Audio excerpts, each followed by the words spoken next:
ಏನಾಗ್ತಾ ಇದೆ ಇತ್ತೀಚಿನ ನಮ್ಮ ಕರ್ನಾಟಕದಲ್ಲಿ? ಹೂವಿನ ಬಾಣದಂತೆ ಅಂತ ಕರ್ಕಶವಾಗಿ ಹಾಡಿದ್ರೆ ಅದು ಸೆಲೆಬ್ರಿಟಿಗಿಂತ ಹೆಚ್ಚಿನ ಅವರಿಗೆ ಫೋಕಸ್ ಕೊಡ್ತಿದ್ದೀರಿ. ಹಂಗೆ ಕುಣೀರೋ ಹಿಂಗೆ ಕುಣೀರೋ ಅಂತ ತಾಳ ಮೇಳ ಇಲ್ಲದೆ ಕುಣಿದವ್ರನ್ನ ಒಂದೊಂದು ಗಂಟೆ ಗಂಟಲೆ ಅವರನ್ನ ಸೆಲೆಬ್ರಿಟಿ ಲೆವೆಲ್ಗೆ ಫೋಕಸ್ ಮಾಡ್ತಾ ಇದ್ದೀರಿ. ಆದರೆ ಬಡವ ತಂದೆ ತಾಯಿಗಳ, ಬಡವ ರೈತರ ಮಕ್ಕಳು ಇವತ್ತು ಉದ್ಯೋಗ ಕೊಡಿ ಸ್ವಾಮಿ, ನಮಗೆ ನಾವು ಏನಾದರೂ ಮಾಡ್ಕೊಂಡು ನಮ್ಮ ಜೀವನ ಮಾಡಬೇಕು, ನಾವು ಬಡವರು, ನಮ್ಮ ಹತ್ರ ವಿದ್ಯೆ ಬಿಟ್ಟು ಬೇರೆ ಏನೂ ಇಲ್ಲ, ನಮಗೆ ನೌಕರಿ ಕೊಡಿ, ನಮಗೆ ಉದ್ಯೋಗ ಕೊಡಿ ಅಂತ ಕೇಳುವಂಥ ಯುವಕರು ನಿಂತರೆ ಅವ್ರಿಗೆ ಕ್ಯಾರೇ ಅನ್ನುವಂಥ ಒಬ್ಬ ಜನನೂ ಕೂಡ ನಮ್ಮ ಕರ್ನಾಟಕದಲ್ಲಿ ಇಲ್ಲ. ನಮ್ಮ ಕರ್ನಾಟಕದ ಪರಿಸ್ಥಿತಿ ಹೇಗಾಗಿದೆ ಅಂದರೆ, ಯಾರೋ ಬಂದು ಕರ್ಕಶವಾಗಿ ಹಾಡಿದ್ರು ಕೂಡ ಅವರು ಸೆಲೆಬ್ರಿಟಿ ಲೆವೆಲಲ್ಲಿ ಅವ್ರನ್ನ ಫೋಕಸ್ ಮಾಡಿ ಅವರನ್ನು ಯಾವುದೇ ಮಟ್ಟಕ್ಕೆ ಹೋಗಿ ತಲುಪಿಸ್ತೀರಿ. ಆ ಕುಣಿಯೋರಂತವ್ರನ್ನ ಬಹಳಷ್ಟು ಜನ ನೋಡಿದೀನಿ, ನಾವು ಕುಣಿದ್ವಿ, ನಾವು ಸಾಧನೆ ಮಾಡಿದ್ವಿ ಅಂತ ತೋರಿಸ್ತಾರೆ. ಪಾಪ ಮೊದಲಿನಿಂದ ಹಿಡಿದು ಒಬ್ಬ ಬಡವ ತಂದೆ, ನನಗೆ ಆದಂಥ ಪರಿಸ್ಥಿತಿ ನನ್ನ ಮಕ್ಕಳಿಗೆ ಆಗಬಾರ್ದು, ನನ್ನ ಮಕ್ಕಳು ವಿದ್ಯಾಭ್ಯಾಸದಲ್ಲಿ ಮುಂದುವರಿಬೇಕು, ನಾನು ಏನಾದರೂ ಮಾಡಿ ನಮ್ಮ ಮಕ್ಕಳನ್ನ ಏನಾದರೂ ಒಂದು ಒಳ್ಳೆ ಹುದ್ದೆಯಲ್ಲಿ ತಲುಪಿಸಬೇಕು ಅಂತ ಹೇಳಿ ತಮ್ಮ ಜೀವನವನ್ನೇ ಮುಡುಪಾಗಿಟ್ಟು ಅವರಿಗೆ ವಿದ್ಯಾಭ್ಯಾಸವನ್ನು ಕಲಿಸ್ತಾನೆ ಅಂತ ತಂದೆ ತಾಯಿಗಳ ಕೂಗು ನಮಗೆ ಕೇಳಿಸೋದಿಲ್ಲ. ಅಂತ ತಂದೆ ತಾಯಿಗಳು ತಮ್ಮನ್ನ ತಾವು ಮುಡುಪಾಗಿಟ್ಟು ತಾವು ಏನಾದರೂ ಒಂದು ಸಾಧನೆ ಮಾಡಬೇಕು, ನಮ್ಮ ಮಕ್ಕಳನ್ನ ಮುಂದೆ ಕಳಿಸ್ಬೇಕು ಅನ್ನುವಂಥ ವಿಚಾರವನ್ನು ಹೊಂದಿರ್ತಾರಲ್ಲ, ಅಂತ ತಂದೆ ತಾಯಿಗಳ ಕೂಗು ನಮಗೆ ಕೆಲಸ ಇಲ್ಲ. ಆ ಕೂಗು ಬಿಡಿ, ಇದೇ ಈಗ ಧಾರವಾಡದಲ್ಲಿ ಆದಂಥ ಯುವಕರ ಕೂಗು ಕೂಡ ನಮ್ಮ ಸರ್ಕಾರಕ್ಕೆ ಕೇಳಿಸ್ತಾ ಇಲ್ಲ. ಯಾಕೆ ಯುವಕರ ಜೊತೆ ಈ ರೀತಿಯ ಆಟ? ಯಾಕೆ ಯುವಕರು ವಿದ್ಯಾವಂತವಾಗಿ ಕಲಿತು ಮಾಡೋದೇ ತಪ್ಪ? ತಮ್ಮ ಒಂದು ಭವಿಷ್ಯವನ್ನು ನಿರೂಪಿಸಿಕೊಳ್ಬೇಕು, ನಮ್ಗೇನಾದ್ರೂ ಒಂದು ಅವಕಾಶ ಕೊಡು ಅನ್ನೋದೇ ತಪ್ಪ? ಯಾಕೆ ನಮ್ಮ ಸಮಾಜದ ಒಂದು ಸ್ಥಿತಿ ಈ ರೀತಿಯಾಗಿದೆ? ನಾವು ವಿಚಾರ ಮಾಡಬೇಕಾಗಿದೆ. ಯಾಕಂದ್ರೆ ಪ್ರತಿ ಸರ್ತಿ ಎಂಟರ್ಟೈನ್ಮೆಂಟ್ ಪಾರ್ಟ್ ಅಲ್ಲಿ ನಾವು ಮುಖ್ಯವಾದ ಉದ್ದೇಶಗಳನ್ನ ಮರಿತಾ ಇದ್ದೇವೆ, ನಮ್ಮ ಯುವಕರಿಗೆ ಕೊಡಬೇಕಾದಂತ ಪ್ರೋತ್ಸಾಹಗಳನ್ನ ಮರಿತಾ ಇದ್ದೇವೆ. ಯಾಕೆ ನಮ್ಮ ಯುವಕರ ಜೊತೆ ಈ ರೀತಿ ಆಟ ಆಗ್ತಾ ಇದೆ?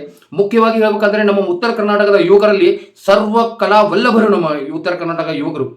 ಮೂಲೆ ಮೂಲೆಗಳಲ್ಲಿ ಎಲ್ಲೇ ಹೋದ್ರು ಉದ್ಯೋಗ ಮಾಡೋಕ್ಕೆ ಅವಕಾಶ ಇಲ್ಲದೆ ಯಾವುದಾದ್ರೂ ಹೋಟೆಲ್ನಲ್ಲಿ, ಯಾವುದಾದ್ರೂ ಗೌಂಡಿ ಹತ್ರದಲ್ಲಿ, ಯಾವುದಾದ್ರೂ ಒಂದು ಬಡಿಗನ ಹತ್ರದಲ್ಲಿ, ಯಾವುದಾದ್ರೂ ಒಂದು ಕಾರ್ಪೆಂಟರ್, ಎಲ್ಲ ಕಡೆ ಕೆಲಸದಲ್ಲಿ ಪಾಪ ತೊಡಕೊಳ್ತಾ ಇದ್ದಾರೆ. ಯಾಕಂದ್ರೆ ಅವ್ರ ಹತ್ರ ವಿದ್ಯಾಭ್ಯಾಸ ಇದೆ, ಆದ್ರೆ ಅವಕಾಶಗಳಿಲ್ಲ. ಯಾಕೆ ಅವಕಾಶ ವಂಚಿತರಾಗ್ತಾ ಇದ್ದಾರೆ ನಮ್ಮ ಉತ್ತರ ಕರ್ನಾಟಕದವರು? ಅವರಿಗೆ ಉದ್ಯೋಗದ ಅವಕಾಶ ಅಟ್ಲೀಸ್ಟ್ ಸರ್ಕಾರ ಕೂಡ ಮಾಡಿಕೊಡ್ತಾ ಇಲ್ಲ ಅಂದ್ರೆ ಇದೆಂತ ಒಂದು ವ್ಯಥೆ ಅಂತ ನಾನು ಹೇಳಕ್ಕೆ ನನಗೆ ನಾಚಿಕೆ ಆಗ್ತಾ ಇದೆ. ಕಲಿತಂತ ಯುವಕರಿಗೆ ಅವಕಾಶ ಕೊಡ್ತಾ ಇಲ್ಲ, ಎಷ್ಟು ನಾಚಿಕೆಗೇಡಾಗ್ತಾ ಇರಬೇಕು. ಎಷ್ಟೋ ಯುವಕರು, ನಾನು ಇವತ್ತಿಗೂ ಹೇಳ್ತಾ ಇದ್ದೇನೆ, ಲಾಸ್ಟ್ ಕೂಡ ಮೊದಲು ಕೂಡ ಹೇಳ್ತಾ ಇದ್ದೆ, ಉತ್ತರ ಕರ್ನಾಟಕದ ಯುವಕರು ಇವತ್ತಿಗೂ ಕೂಡ ಬೆಂಗಳೂರಲ್ಲಿ 40% 50% ಯುವಕರು 8-10 ಸಾವಿರ, 12 ಸಾವಿರ, 15 ಸಾವಿರಕ್ಕಾಗಿ IT BTಗಳಲ್ಲಿ ದುಡಿತಾ ಇದ್ದಾರೆ. ಆದ್ರೂ ಕೂಡ ನಮ್ಮ ಉತ್ತರ ಕರ್ನಾಟಕದಲ್ಲಿ ಇವತ್ತು ಅವರಿಗೆ ಅವಕಾಶಗಳನ್ನು ಕೊಡಲಿಲ್ಲ. ಸರ್ಕಾರಗಳು ಈ ಕಡೆಯಿಂದ ಕೇಳಿ ಈ ಕಡೆಯಿಂದ ಬಿಡುವಂತ ಕೆಲಸ ಮಾಡುವ ಬದಲು ಯುವಕರಿಗೆ ಬೇಕಾಗುವಂತ ಪ್ರೋತ್ಸಾಹಗಳನ್ನ ಮಾಡಬೇಕಾಗಿದೆ. ಆದ್ರೂ ನಮ್ಮ ಜನಕ್ಕೂ ಕೂಡ ಕ್ಲಾಪ್ಸ್ ಹೊಡಿಬೇಕು. ಯಾಕಂದ್ರೆ ಹೂವಿನ ಬಾಣದಲ್ಲಿ ಅಂದ್ರೆ ಸಾಕು, ಅವರಿಗೆ ಲೈಕ್ಸ್ ಕಮೆಂಟ್ ಕೊಟ್ಟು ಅವ್ರನ್ನ ಸೆಲೆಬ್ರಿಟಿಗಳನ್ನ ಮಾಡ್ತಾರೆ. ದೇಶದಲ್ಲಿ ಭವಿಷ್ಯ ವಿದ್ಯಾವಂತರದಿಂದ ಇದೆ. ನಮ್ಮ ಕರ್ನಾಟಕ ಇಡೀ ದೇಶದಲ್ಲಿ ಫೋಕಸ್ ಆಗಿರೋದಂದ್ರೆ ನಮ್ಮ ಕರ್ನಾಟಕದಲ್ಲಿ ವಿದ್ಯಾವಂತರು ಹೆಚ್ಚಿದ್ದಾರೆ ಅಂತ. ಆದರೆ ಇವತ್ತಿನ ವಿದ್ಯಮಾನಗಳು ಮತ್ತು ಸರ್ಕಾರಗಳ ಒಂದು ಏನಂತಾರಲ್ಲ ನೆಗ್ಲಿಜೆನ್ಸಿ, ಆ ನೆಗ್ಲಿಜೆನ್ಸಿ ನಮ್ಮ ಕರ್ನಾಟಕವನ್ನ ಬೇರೆ ರೀತಿಯಾಗಿ ಬಿಂಬಿಸ್ತಾ ಇದೆ ಭಾರತದಲ್ಲಿ.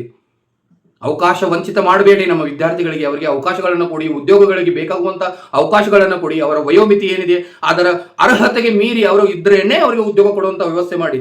ವಿದ್ಯಾರ್ಥಿಗಳು ಈ ರೀತಿ ಪ್ರೊಟೆಸ್ಟ್ ಮಾಡಿ ಬಂದಿರೋಂಥ ಇತಿಹಾಸ ನಮ್ಮ ಕರ್ನಾಟಕದಲ್ಲಿ ಇದೇ ಮೊದಲು ನನಗೆ ಅನಿಸ್ತಾ ಇದೆ.